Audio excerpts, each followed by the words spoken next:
Hi friends, good morning all of you. I hope कि आप सभी अच्छे होंगे। आज हम लोग बात करने वाले हैं वैल्यूएशन ऑफ गुडविल, ख्याति का मूल्यांकन। सवाल ये है कि हम लोग किसी बिजनेस को खरीदते समय, बेचते समय या एडमिशन रिटायरमेंट डेथ के समय जो ख्याति का वैल्यू निकालते हैं वो किस आधार पे निकालेंगे। जैसे मान लेते हैं उदाहरण के तौर पे हम किसी दुकान को, किसी व्यवसाय को खरीदने जा रहे हैं और उसके व्यवसाय की कीमत होती है 10 लाख और वो अपना सेलिंग प्राइस 15 लाख रखे हुए है। कोई व्यक्ति आते हैं तो वो 11 लाख कहते हैं कि हम देंगे, दूसरे व्यक्ति आए तो कहें कि 11.5 देंगे। हम वहां पर गए तो हम कहते हैं कि 12 दे देंगे, आपको 13 दे देंगे।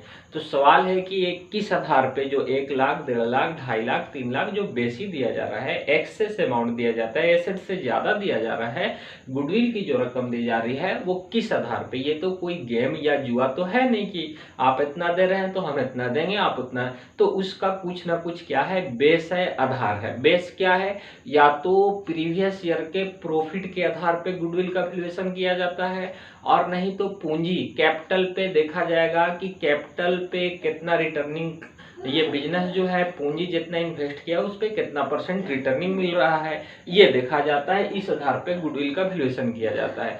अब आइए, प्रीवियस ईयर का जो प्रॉफिट है, मतलब जिस साल आप बिजनेस खरीदने जा रहे हैं उसके बैक ईयर के प्रॉफिट, अगर से सिर्फ एक ईयर्स के प्रॉफिट लेते हैं तो हो सकता है प्रीवियस ईयर का जो प्रॉफिट हो किसी स्पेशल ओकेजन के आधार पे, किसी विशेष अवसर पे प्रॉफिट हो गया होगा, उससे पिछले साल हो सकता है लॉस हुआ होगा, उससे पिछले साल हो सकता है कम प्रॉफिट हुआ होगा। तो ऐसी परिस्थिति में सिर्फ एक ईयर्स के प्रॉफिट के आधार पे गुडविल का वैल्यूएशन निकालना अच्छी बात नहीं है। तो इसके लिए क्या करते हैं, 3 साल, 4 साल, 5 साल, 6 साल के जो प्रीवियस ईयर के प्रॉफिट होते हैं उसके एवरेज के आधार पे निकालते हैं गुडविल का वैल्यूएशन। तो चलिए हम लोग आगे बढ़ते हैं, देखते हैं कि वैल्यूएशन ऑफ गुडविल। तो वैल्यूएशन ऑफ गुडविल के 3 प्रकार मेथड बताए गए हैं। गुडविल का मूल्यांकन करने की 3 विधियां हैं। पहली विधि का नाम है एवरेज प्रॉफिट मेथड, मतलब औसत लाभ विधि। आ गया यहाँ पर कि औसत लाभ विधि, प्रीवियस ईयर के जो प्रॉफिट हैं 2 साल, 3 साल, 4 साल, 5 साल, उसका एवरेज बना लेते हैं, उसके आधार पे आप प्रॉफिट निकालते हैं। और दूसरा है सुपर प्रॉफिट मेथड, मतलब अधिलाभ विधि। और तीसरा है कैपिटलाइजेशन मेथड, पूंजीकरण विधि। अब इसमें हम डिटेल से बात करेंगे कि एवरेज प्रॉफिट मेथड जो होता है वो 2 प्रकार का होता है। एक सैंपल एवरेज प्रॉफिट मेथड और दूसरा वेट एवरेज प्रॉफिट मेथड। साधारण औसत लाभ विधि और भारित औसत लाभ विधि। अब सैंपल एवरेज प्रॉफिट मेथड से गुडविल का वैल्यूएशन करते हैं तो सबसे पहले एवरेज प्रॉफिट निकालते हैं, जिसको शॉर्ट में एपी कहा जाता है। तो पहला स्टेप एवरेज प्रॉफिट निकालेंगे। एवरेज प्रॉफिट बराबर होता है total profit by number of years, मतलब पिछले 4 साल के प्रॉफिट दिए गए हैं तो 4 साल के प्रॉफिट को क्या कीजिए, ऐड कर दीजिए, और 4 ईयर्स है तो 4 से डिवाइड कर देंगे। अगर मान लेते हैं 3 साल प्रॉफिट हुआ है और चौथे साल लॉस हुआ है तो 3 साल के प्रॉफिट को ऐड कर देंगे और जो लॉस होगा उसको लेस कर देंगे, 4 से डिवाइड कर देंगे, ये एवरेज प्रॉफिट आ गया। अब दूसरा स्टेप क्या करना है कि वैल्यूएशन ऑफ गुडविल निकालना है। तो वैल्यूएशन ऑफ गुडविल बराबर होता है average profit into number of years purchasing. तो एवरेज प्रॉफिट यहां से निकल गया आपका, और उसके बाद number of year purchasing question में दिया रहेगा कि 3 years purchasing on AP, 4 years purchasing of AP या 6 ईयर परचेजिंग ऑफ, जितना ईयर से रहेगा उससे इनटू कर देंगे तो ये वैल्यूएशन ऑफ गुडविल आ जाता है। दूसरा जो विधि है वेट एवरेज प्रॉफिट मेथड, भारित औसत लाभ विधि। इसके अनुसार सबसे पहले वही एपी निकालेंगे, औसत लाभ निकालेंगे। इसका जो फॉर्मूला है total product by total weight. तो पहले टोटल प्रोडक्ट निकालेंगे, उसके बाद जो है टोटल वेट। टोटल प्रोडक्ट कैसे निकलेगा, तो हर साल के प्रॉफिट दिए रहते हैं और हर एक साल के वेट दिए रहते हैं। प्रॉफिट को वेट से इंटू कर देते हैं और सारे प्रत्येक ईयर्स के प्रॉफिट को वेट से इंटू कर देते हैं और उसको जोड़ लेते हैं, उसी का योग टोटल प्रोडक्ट कहलाता है और टोटल वेट को जोड़ देते हैं। उसके बाद में वैल्यूएशन ऑफ गुडविल बराबर AP into number of year purchasing, वही सूत्र है कि जो यहाँ से आपका एपी आ गया और नंबर ऑफ ईयर परचेजिंग जो है उससे इंटू कर देते हैं तो ये आ जाता है। उसके बाद दूसरा जो मेथड बताया गया है सुपर प्रॉफिट मेथड, मतलब अधिलाभ विधि। तो सबसे पहले इसका सूत्र क्या है, शॉर्ट में सुपर प्रॉफिट को एसपी कहा जाता है। एसपी बराबर एपी माइनस एनपी, मतलब सुपर प्रॉफिट बराबर average profit minus normal profit होता है। तो एवरेज प्रॉफिट तो आपको मालूम होता है, ये नॉर्मल प्रॉफिट क्या है, समान लाभ क्या है। तो समान लाभ मतलब कि वैसा लाभ जो कम से कम इतना प्रॉफिट कमा लिया जाए कि बिजनेस के एक्सपेंडिचर का पेमेंट कर दिया जाए। बिजनेस के जो इलेक्ट्रिसिटी है, रेंट है, अदर स्टाफ एम्प्लॉय एक्सपेंडिचर है, कम से कम उसका पेमेंट कर दिया जाए, कम से कम इतना प्रॉफिट कमाया जाए, तो उसी को नॉर्मल प्रॉफिट कहते हैं।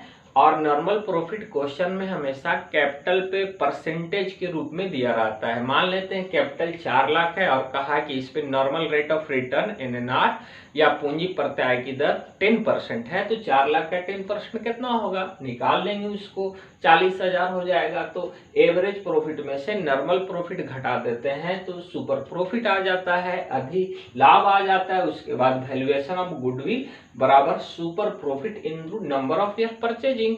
सुपर प्रॉफिट को नंबर ऑफ ईयर परचेजिंग जितने ईयर्स होंगे उससे इंटू कर देंगे, ये वैल्यूएशन ऑफ गुडविल आ जाएगा। तीसरा जो मेथड है वो कैपिटलाइजेशन मेथड। अब पूंजीकरण विधि, पूंजी के अनुसार प्रॉफिट गुडविल की गणना की जाती है। तो कैपिटलाइजेशन मेथड भी दो प्रकार के होते हैं, एक एवरेज प्रॉफिट कैपिटलाइजेशन मेथड और दूसरा है super profit capitalization method. Average profit capitalization method की बात करें तो सबसे पहले इसका कैपिटलाइज वैल्यू निकालेंगे, जिसको शॉर्ट में सीवी कहा जाता है। कैपिटलाइज वैल्यू बराबर क्या होगा, average profit into 100 by NRR, normal rate of return.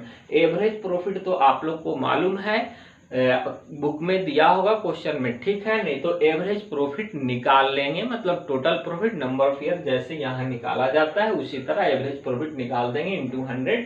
और बाकी रेट दिया रहता है कि पूंजी पे 8% है, 10% है, 2% है, 20% जो भी है, उसी को एनआरआर कहा जाता है या रेट भी लिख सकते हैं इसको। तो कैपिटलाइज वैल्यू निकल जाएगा। उसके बाद गुडविल बराबर कैपिटलाइज वैल्यू माइनस कैपिटल, मतलब कैपिटलाइज वैल्यू जो है उसमें से कैपिटल को, पूंजी को घटा देंगे तो आपका गुडविल आ जाएगा। दूसरा है SP capitalization method, super profit capitalize method. इससे गुडविल कैसे निकलता है, तो सुपर प्रॉफिट कैपिटलाइज मेथड का जो सूत्र है, फॉर्मूला है, डायरेक्ट गुडविल निकलेगा, सीवी निकालने की जरूरत नहीं। यहाँ तो कैपिटलाइज वैल्यू निकाला गया है मगर यहाँ डायरेक्ट गुडविल निकालेंगे। गुडविल बराबर SP into 100 by NRR, super profit into 100 by NRR. Super profit दिया है तो ठीक है और नहीं दिया है तो इस फॉर्मूले से एसपी बराबर एपी माइनस एनपी कर देंगे, सुपर प्रॉफिट आ जाएगा इंटू 100 बाई एनआरआर। परसेंटेज के रूप में दिया रहेगा, 8%, 10%, 12% जो भी है उसको नीचे लिख दिया जाएगा। ये डायरेक्ट गुडविल आ गया। अब यहाँ पर आइए कि आप लोग को मालूम है ये कि कैपिटल बराबर क्या होता है। कैपिटल बराबर कैपिटल दिया है तो ठीक है, और कैपिटल के साथ और कुछ चीजें दी हैं, जैसे कैपिटल बराबर capital plus journal reserve plus profit minus loss. Capital है, जर्नल रिजर्व है तो उसको भी जोड़ देंगे, कैपिटल में प्रॉफिट है तो उसको भी जोड़ देंगे, और लॉस होगा तो उसको माइनस कर देंगे। उसी प्रकार कैपिटल बराबर नेट एसेट्स, अगर से नेट एसेट्स दिए हैं, कैपिटल नहीं दिया है तो एसेट्स को ही कैपिटल माना जाएगा। तीसरा है कैपिटल बराबर एसेट्स माइनस लायबिलिटीज, अगर एसेट्स और लायबिलिटीज दोनों दिए हुए हैं तो ऐसी परिस्थिति में एसेट्स में से लायबिलिटीज घटा देंगे तो कैपिटल आ जाएगा। ये तो बात हो गई यहाँ पर। अब आइए आगे बढ़ते हैं हम लोग एक इम्पोर्टेंट चीज कि कौन से प्रॉफिट को लेंगे। मान लेते हैं हमारी दो दुकानें हैं, दो प्रकार के बिजनेस हैं। एक मान लेते हैं हमारा जर्नल स्टोर है,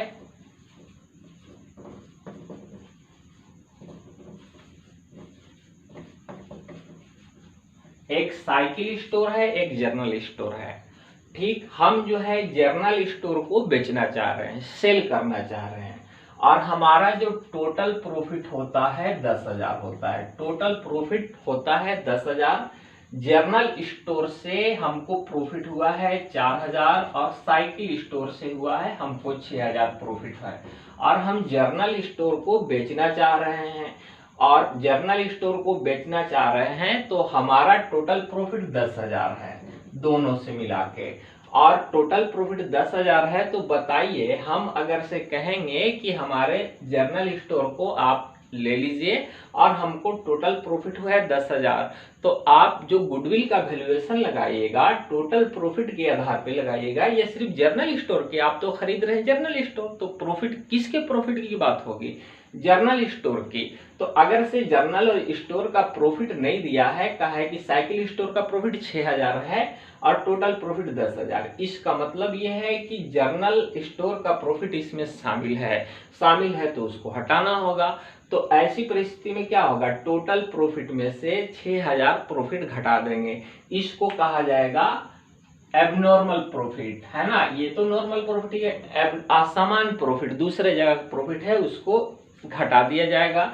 जैसे यहाँ पर अगर से प्रॉफिट दिया है टोटल, तो उसमें से एबनॉर्मल प्रॉफिट या एबनॉर्मल गेन को क्या करेंगे, लेस कर देंगे। जैसे दूसरी चीज ये है कि मान लेते हैं हमारा जर्नल स्टोर है और उसमें फर्नीचर भी लगे हुए हैं, तो हमारा टोटल जर्नल स्टोर से प्रॉफिट है 8,000 हुआ है, और उसमें फर्नीचर जो है वो खराब हो चुका था, उसको हमने बेचा और उससे हमने प्रॉफिट कमा लिया 4,000 और टोटल प्रॉफिट हो रहा है 12,000।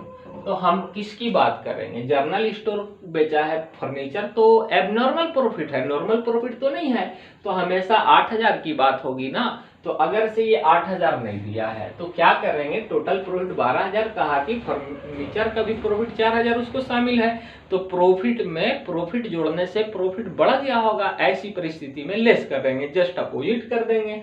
तो 12 में से 4 घटा देंगे तो ये जर्नल स्टोर का प्रॉफिट आ गया 8,000।